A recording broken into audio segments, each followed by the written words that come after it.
Hi folks, I'm John Whidden and this is my friend Steve McLeod, and welcome to this Sonic Obsession. Today, the Weather Station and Perfume Genius live.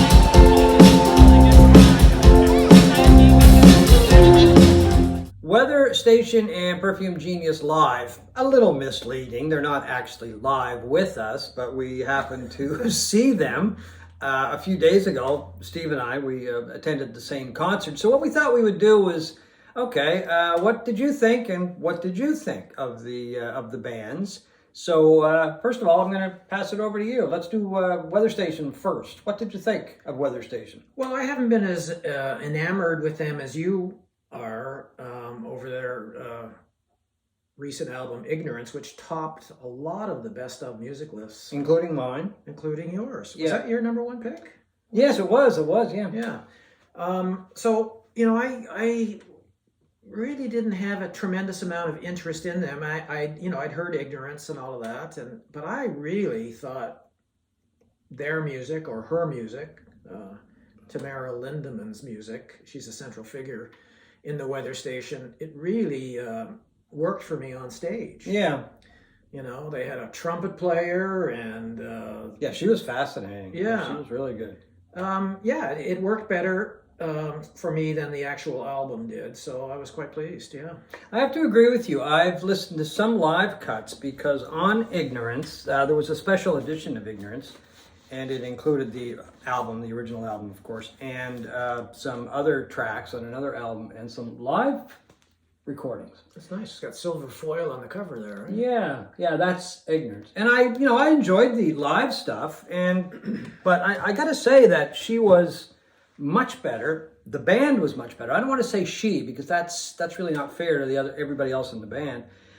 She is, of course, is the leader, but I thought the band was much better live than the live tracks that I've heard would lead you to believe. And I thought the band, I keep saying she, I thought the band was much better live than I expected and that's based on the recorded material. They were just more upbeat, a much fuller sound, I thought. She, along with the other players in the band, were more animated than I would have thought from some of the recordings.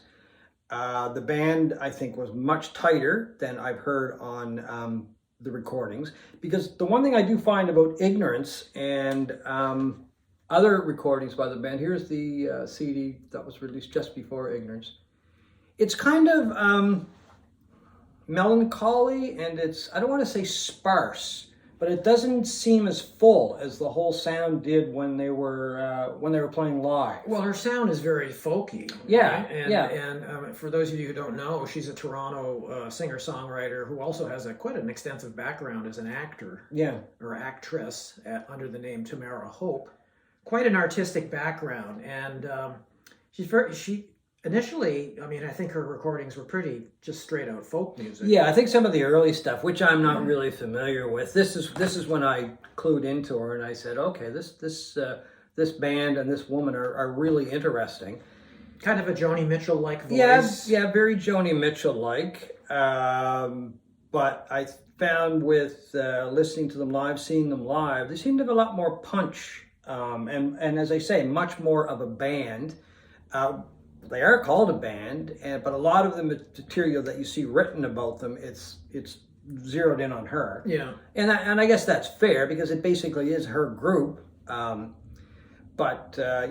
just found that they were much fuller. I found she was much more animated than I expected. I almost expected someone who was very shy, but she was upbeat, relating to the audience. She wore this beautiful blue dress with somewhat of like a cape, and she made a remark that she wore the dress because it matched the color of the ocean, because from the stage where she was, she could look out over Halifax Harbor. Yeah, she must have had a beautiful view of the harbor. This was an outdoor show on the Halifax waterfront during Halifax Jazz Festival. Yeah.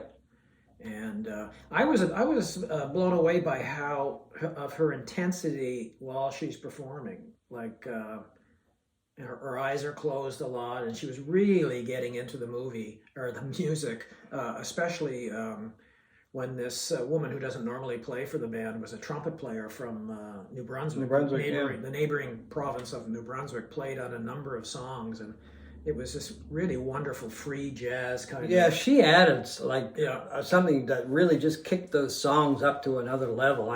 At first I was like, well, she sounds a lot like Miles Davis, and she did. I mean, Yeah. through a couple of the tracks.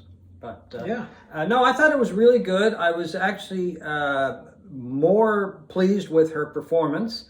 I really do want to see her in a soft seater.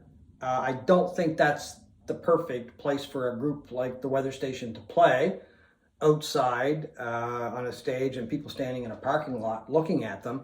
Not the best, not the most ideal place for a group like that. So I really want to see them in a theater somewhere, a soft seater where I can sit down, relax, and really get into it. And that was my first concerts since September of 2019, pre-COVID. Oh, that's right too. So that's almost 3 years, and I was ready for it. So yeah, It was good. What was it like to get out into the real world? Well, I was wearing a mask because That's true. Yeah. unfortunately, the real world is not many masks No. anymore, and trying to stay COVID free for as long as possible. Yeah, I mean, I've been to a few shows, but it was very enjoyable. One of the most enjoyable I've seen. The headliner for this show was Perfume Genius, a performer who is, his stock is really rising, over the last number of years.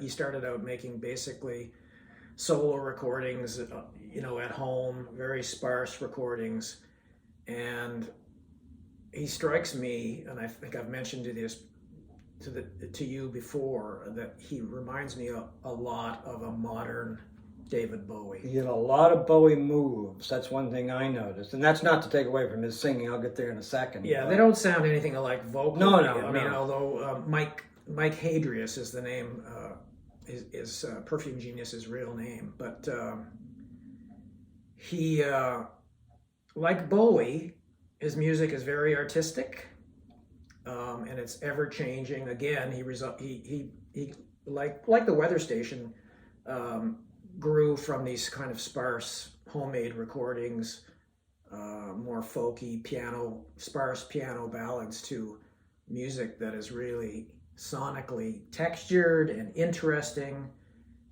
He's got a full band.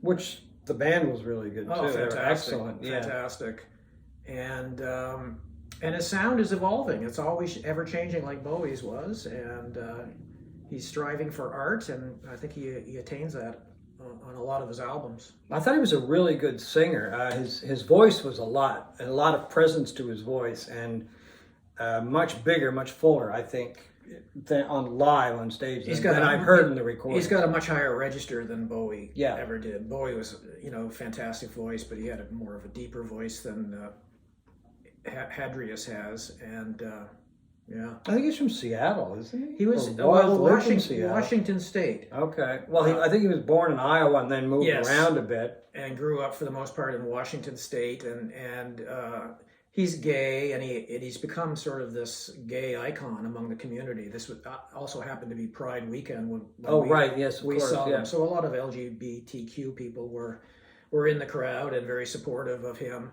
And his background was, he was bullied. Yeah. At one point, he was attacked, I guess, by a group of young men and beaten to the point where he ended up in hospital. Yeah, I think that was in Seattle or Washington, and In then Washington he ended up State, moving yeah. to Brooklyn for a while, and then Yeah. back to Seattle or the Seattle area, I believe. Yeah, so his music deals with some of that, the situation of being gay in a world that doesn't always like gay people, that's right, and but a wonderful performer. Yeah, his music is everything from glam, Yeah. to danceable kind of pop music, techno.